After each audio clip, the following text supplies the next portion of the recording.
La la la la la.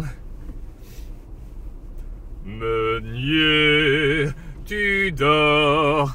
Ton moulin va trop vite. Meunier, tu dors. Ton moulin va trop fort. Et une petite chanson d'enfance qui est restée quand même bien gravée dans ma mémoire. Vous vous souvenez, il y a quelques jours, je vous ai parlé de l'élevage sur lit. Et je vous ai dit que j'en parlerai un petit peu aujourd'hui. En fait, l'élevage sur lit, c'est vraiment très très simple. Vous prenez des bouteilles, vous les allongez sur un sommier pendant 24 mois. Et le fait qu'il n'y ait aucune vibration va créer un vieillissement très très particulier au niveau du vin. Alors c'est une méthode qui existe depuis. Vous y avez cru? Est-ce qu'il y en a qui ont cru? Alors l'élevage sur lit, non pas LIT, mais LIE. Et quand on fait la référence à la lie, on fait référence à une matière en suspension dans le vin qui, par gravité dans la barrique, dans la cuve, va se déposer tranquillement vers le fond. En fait, il s'agit de levures, des levures mortes, et lorsqu'elles ont fini le travail de fermentation, donc de transformation de sucre en alcool, elles n'ont plus de nourriture, d'ailleurs l'alcool les tue au bout d'un certain degré alcoolique, et elles vont simplement tomber dans le fond.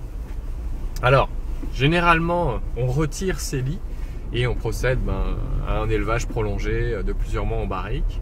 Mais dans une région en particulier, on va laisser ces lits dans la cuve et on va vraiment, à l'aide d'un bâton, qu'on va insérer, qui est légèrement courbé d'ailleurs, qu'on va insérer dans le fût, on va bâtonner. On va mélanger et remettre quelque part ces lits en suspension dans le vin. Alors, les levures, c'est comme pour les bons fromages. Si vous avez la bonne moisissure, vous avez le bon fromage. Dans le cadre du vin, c'est un peu pareil. Ce sont des lits qui, en termes de goût, sont très qualitatives.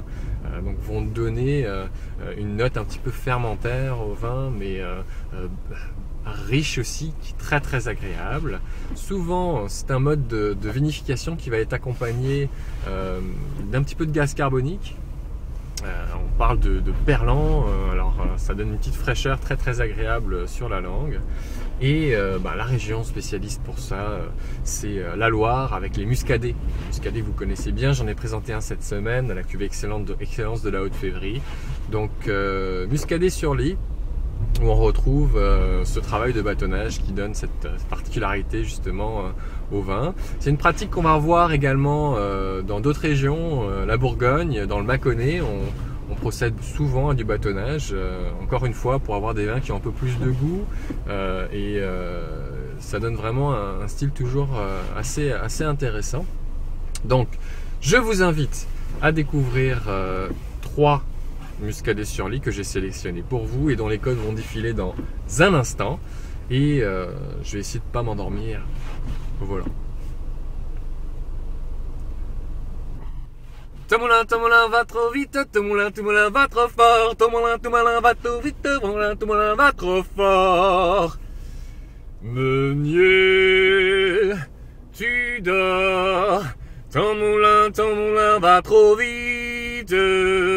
Meunier, tu dors, ton moulin va trop fort.